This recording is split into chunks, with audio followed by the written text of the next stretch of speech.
Summer 1944. Deep in the battlefields of Western Europe, a German reconnaissance officer peers through high-powered binoculars across a foggy French river valley. What he sees makes his blood run cold.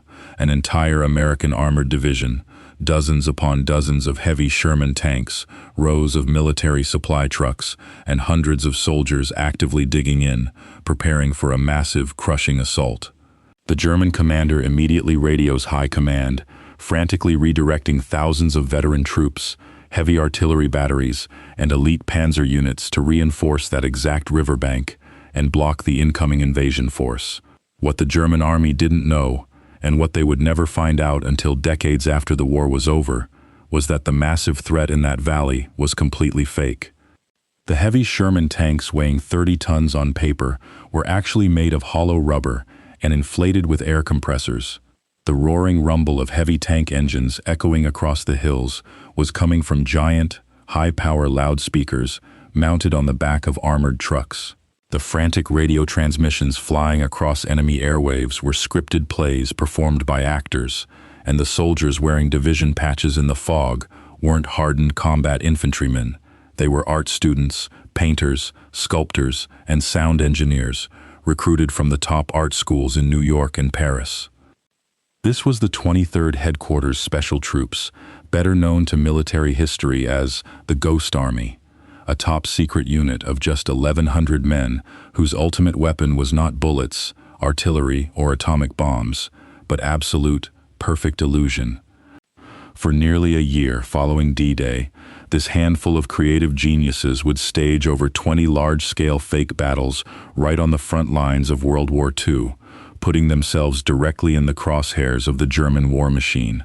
Armed with nothing more than air, rubber, sound trucks, and pure theatrical nerve, they fooled the highest ranks of the Nazi high command, diverted entire enemy divisions away from real Allied troops, and saved an estimated tens of thousands of American lives without ever firing a single shot in anger. This is the untold story of the ultimate military deception and the secret army of artists who used their imagination to outsmart Adolf Hitler. The concept of the Ghost Army was born out of a desperate need during the Allied invasion of Normandy. As hundreds of thousands of American, British, and Canadian troops pushed inland into occupied France, Allied commanders faced a recurring, dangerous problem. Whenever a real division moved to attack or reinforce a position, they left behind massive gaps in the battle line. If the Germans discovered these empty gaps, they could launch a rapid counterattack and cut the Allied army in half. The U.S. Army needed a way to make enemy commanders believe that soldiers were standing guard where there was actually nobody at all. To build a unit capable of pulling off such a massive lie, the U.S. military didn't look to West Point or infantry training camps. Instead, talent scouts were sent to art institutions like Pratt Institute, Cooper Union, and the university art departments across America. They recruited young painters, illustrators, architects, sound designers, and advertising executives, men whose daily life revolved around visual storytelling, light, shadow, and human psychology. Among these young men were future icons like global fashion designer Bill Blass, world-renowned minimalist painter Ellsworth Kelly, and celebrated photographer Art Kane.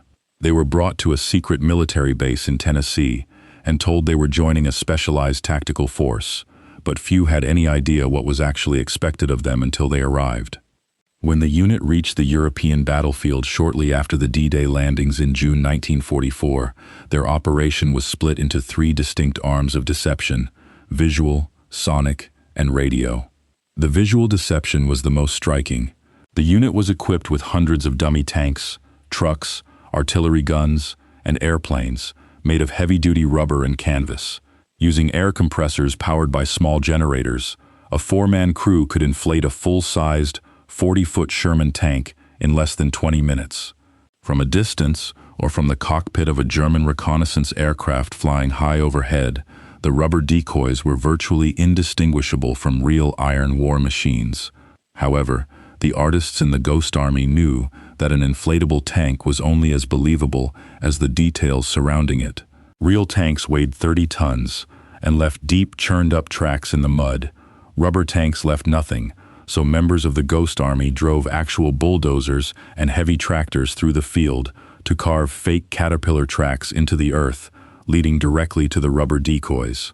They constructed fake engine repair stations, hung laundry out to dry near wooden mess halls, and camouflaged their inflatable tanks just poorly enough so that German aerial photography scouts would spot them and believe they had uncovered a hidden American armor camp. The second layer of the deception was sonic warfare, managed by the 3132 Signal Service Company within the Ghost Army. Armed with state-of-the-art wire recorders developed by Bell Labs, sound engineers went to armored training grounds in Fort Knox, recording every conceivable sound of an army on the move. The clanking of tank treads, the yelling of infantry sergeants, the idling of heavy diesel engines, and the hammering of maintenance crews. These individual audio clips were then mixed together on multi-track soundboards like a theatrical sound effect track. On the battlefield, the Ghost Army deployed massive, powerful loudspeakers mounted inside armored half-tracks.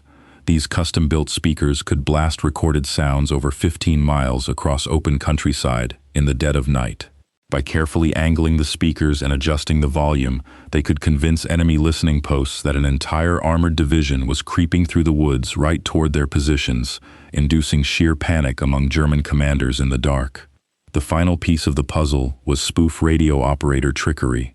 The radio operators of the Ghost Army studied the distinct Morse code styles, known as a operator's fist, of real military units.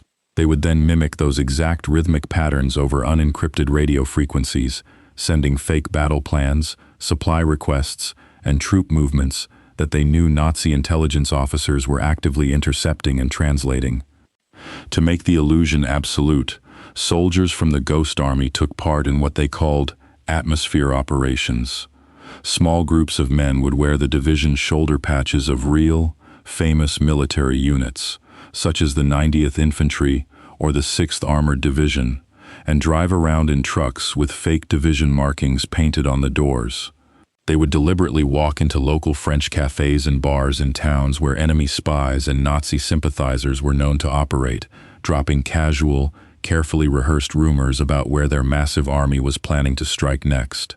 The Ghost Army's greatest and most dangerous performance came in late March 1945, during Operation Viersen. The U.S. Ninth Army was preparing for one of the most critical moves of the entire war, crossing the massive Rhine River into the heartland of Germany itself. If the Germans held the riverbank, thousands of American soldiers would be slaughtered in the water. The Ghost Army was ordered to draw the German reserves away from the actual crossing point, setting up operations near the towns of Viersen and Anrath. 1,100 artists set out to pretend they were two entire infantry divisions, a massive force of over 30,000 men.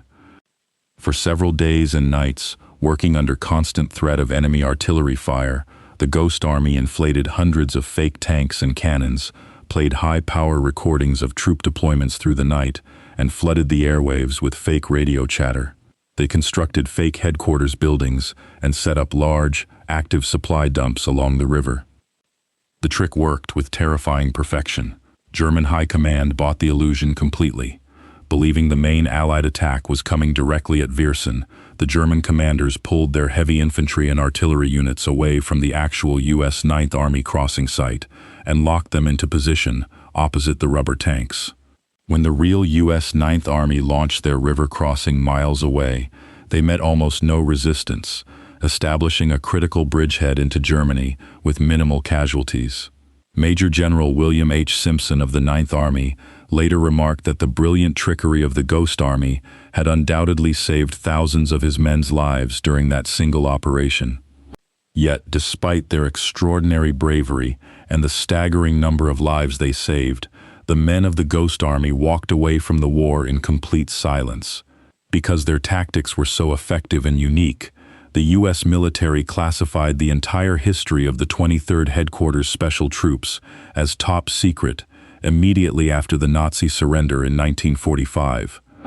The soldiers were instructed to sign non-disclosure agreements, ordered never to speak to the press, and forbidden from telling even their wives and children what they had actually done during the war. For over 50 years, when people asked these veteran artists what they did in World War II, they could only give vague answers about camouflage design or administrative clerk work. It was not until 1996, more than half a century after the guns fell silent, that the US government finally declassified the official files of the Ghost Army. The world finally learned that a small group of 1,100 painters, actors, and engineers had stood on the front lines of World War II with no heavy weapons to protect them, using nothing but rubber, sound waves, and unyielding courage to outsmart the military machine of the Third Reich. In March 2024, the surviving members of the unit were officially awarded the Congressional Gold Medal, the highest civilian honor in the United States, finally receiving the public recognition they had earned so many decades before. What makes the story of the Ghost Army so remarkable isn't just the sheer cleverness of their inflatable tanks or sound trucks. It's the profound triumph of human creativity over brute destructive power. In a war defined by iron, blood, and devastation, these 1,100 men proved that the intellect of an artist could be just as decisive on the battlefield as a heavy artillery battery. They didn't win their war by taking lives, but by creating a grand masterpiece of deception, standing unarmed in front of the enemy, armed with nothing more than an extraordinary imagination, and saving thousands of lives in the process.